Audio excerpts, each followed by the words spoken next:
அந்நியர் அல்ல, அன்னகராகவும். இனி இயேசு கிறிஸ்துவுக்குள் பிரியமான என் சகோதர சகோதரிகளே, இந்த நிமிட நட்சத்திற்கு இயேசுவி நாமத்தில் நான் உங்களை அன்போடு அழைக்கிறேன்.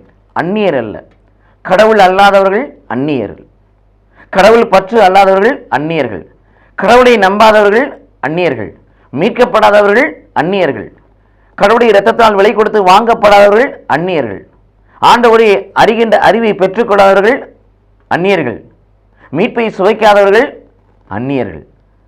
நாம் அந்நியர்கள் அல்ல, இவற்றையெல்லாம் பெற்றுக்கொண்டவர்கள். அப்போ நம்ம யாராக இருக்க வேண்டும்?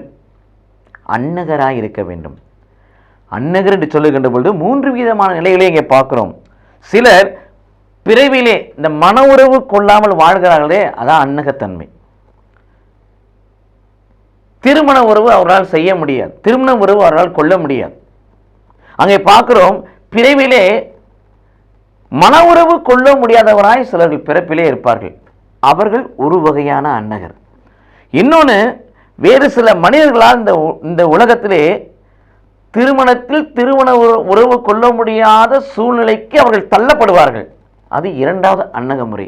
ஆனால் ஆண்டவர் இங்கே சொல்லுவது, முதல் ஏற்படுகிற அன்னகத்தன்மை அல்ல, பிறப்பிலே ஏற்படுகிற அன்னகத்தன்மை அல்ல, மனிதனால் உண்டாக்கப்படுகிற அன்னகத்தன்மை அல்ல, மாறாக தாங்களே நச்சீரிக்காக, விண்ணரசுக்காக, இறையரசுக்காக, கடவுளினுடைய திருவுளத்திற்காக, விண்ணரசின் பொருட்டு தம்மையே அந்த நிலைக்கு ஆளாக்கி கொள்கிறார்கள்.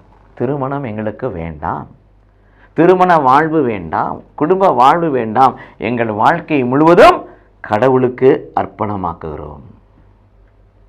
இப்படி கடவுளுக்கு தங்கள் வாழ்க்கையை முழுதும் அர்ப்பணமாக்கி கடவுளுடைய பணியை உத்தமத்தோடும் உண்மையோடும் பரிசுத்தோடும் தூய்மையோடும் செய்து அநேக ஆன்மாக்களை கிறிஸ்துக்குள் ஆதாயப்படுத்தி இயேசு கிறிஸ்து வரும் வரை பிள்ளைகளை அன்பிலே, சமாதானத்திலே, உண்மையிலே, நீரை நிலைத்திருக்க செய்ததற்கான வழிகளை, அதற்கான காரியங்களை உருவாக்கி கொடுக்கிறார்களே, சீடத்தன்மையோடு வாழுகிறார்களே, இத்தகைய சீடர்கள் தான்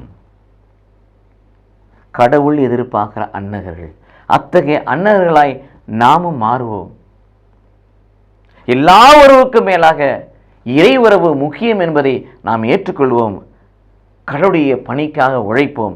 கடவுள் நம்மை ஆசீர்வதிப்பாராக. ஆமென்.